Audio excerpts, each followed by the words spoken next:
2022 इं मायथाइनि लाइमोन साहित्य एकाडेमि बान्था मोनगिरि महरै सायख'जादों सासे बर' लाइमोना।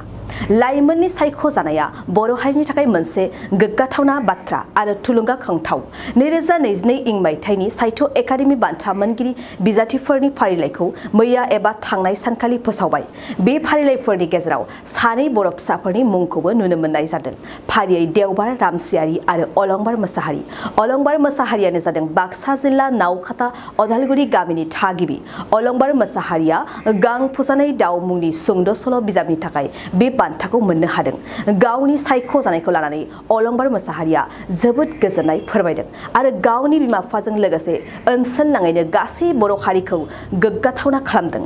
अलंबार मोसाहारिनि सायख'जानायखौ गोजोननानै गुबुन गुबुन बर'नि माहारियारि आफादफोरा गांसे लाइजामनि गेजेरजों बरायहरदों। लोगोसे ओनसोलनि थुनलाइ मोजां मोनग्रा सुबुंफोराबो गाजा गोमजायै अलंबार मोसाहारिखौ बरायदों। 2022 मायथाइनि जि दिनैनि सान, बे सानाव लाइमोन साहित्य एकाडेमि बान्था फोसावदों। बे फोसावनायाव आंनि मुंबो दङ। थारैनो मुंखौ मोननायाव थारैनो जोबोद गोजोननाय मोनदों। मुसाहारि, बिफानि मुं राफा मुसाहारि, बिमानि मुं ललिता मुसाहारि, गामियाव अदालगुरि, लासे लावखाता जिल्ला बाक्सा। 2022 मायथाइनि दिनैनि सानाव जि लाइमोन साहित्य एकाडेमि बान्था फोसावदों, बे फोसावनायाव आंनि मुंबो दङ। थारैनो मुं थानायाव आं थारैनो जोबोद गोजोननाय मोनदों। बे बेलायाव नोंथाङा मा बुंनो सानो जे नोंथांमोननि एरियायाव जे नोंबो सासे साहित्य एकाडेमि बान्था मोनदों आरो गामि नाङैनो दिनै नोंथांनि बान्था मोननायखौ लानानै रंजानाय मोनदों, रंजानायखौ जों नुनो मोनदों। बे समाव नोंथाङा थारैनो जायफोर बिथांमोना आंनि सादारन लिरनायखौबो जे लाइमोन साहित्य एकाडेमि बान्था महरै सायख'बाय, बिथांमोननिसिम साबायखर। लोगोसे जायफोर बिथांमोना आंखौ खौरां लाफैबाय, बिथांमोननिसिम आंनि गोसो गोरबोनिफ्राय रोजा रोजा साबायखर बावहरनाय जाबाय। नोंथाङा मा बिजाबखौ लिरनानै साहित्य एकाडेमि बान्था मोननो हादों?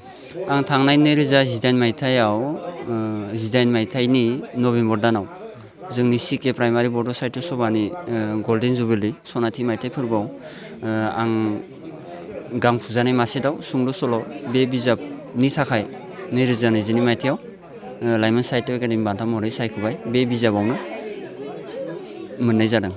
नोंथाङा जिहेथु लिरनाय हुदा, बे लिरनाय हुदाखौ माब्लानिफ्राय जागायनाय?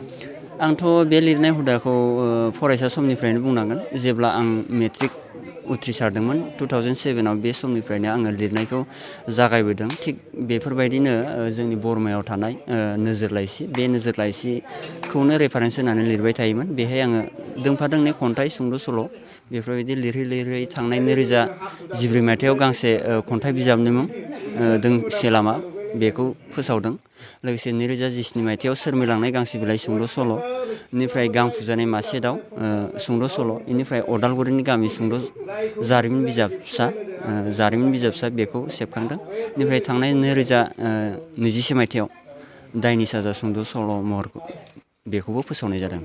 नोंथाङा उन्दै समनिफ्राय बा लिरजेननाय समनिफ्रायनो सानखानाय दं नामा जे नोंथाङा इयुन समाव साहित्य एकाडेमि बान्था मोनगोन बा बायदिसिना रोखोमनि गेदेर गेदेर बान्था लानायनि मिजिं आसाफोर दंखायोमोन नामा?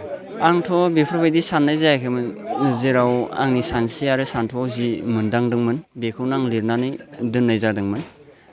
थिग बेफोरबायदिनो फैयै आंनि लिरनायखौ सायख'बाय, जाबाबो जायाबाबो। दा सायख'गिरि बिथांमोननिसिम आंनिफ्राय रोजा रोजा साबायखर बावहरनाय जाबाय।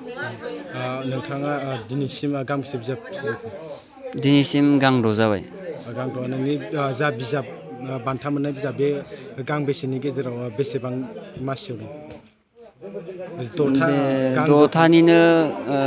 द'थानिनो गांबा सारियाव दं नामा? नोंथांनाव हान्थु, सिं, गोदोना, आखाइनि आसि, सिंस्रि, दाफोना सानाय, आफादावदै सानाय, आथिं मिजुनाय सानाय, खर' जरा सानाय, आथिं फारनैबो बोलो मोनै जानजि सानानै आथिङाव साहैनाय, जायखिजाया गोजामनिफ्राय गोजाम सानाय जादोंब्ला नोंथांमोना जिंगासिनो नांला।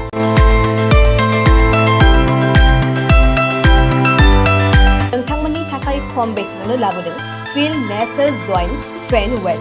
बे थाव मालिसखौ फुनोब्लानो नोंथांनि गासै सानाय जेंनाया खारगोन। अब्ला मानोथो गोबाव खालामखो? अर्डार आरो गोबां मोनथिनो थाखाय नैबे जानबुं नङाव फन खालाम 9974030738।